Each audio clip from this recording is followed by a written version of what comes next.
IFM News. IFM News. IFM News. Lokal.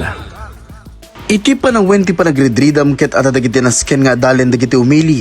Dayta iti parang isalbar iti biag dagiti kakadwa tayo wenno kakailyan tayo. Saan ang may libak nga at dagiti kaming ti PNP, BFP, Coast Guards ken MDRRMO nga agrescue kadagiti kailyan nga agkasapulan iti tulong.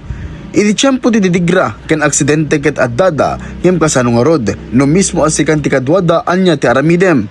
Dito sinusurwan dagiti kaming ti Coast Guard Substation Burgos dagiti 35 a faculty ken estudyante iti Burgos Integrated School iti Basic Life Support.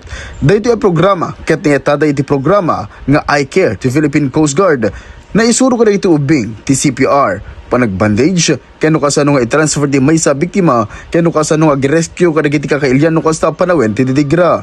Itagdama ket plano ti CGSS ama sorwan dagiti agtutubo pakasikdan ti kakastoy a basic life support kang runana kadagiti adda iti igid ti baybay.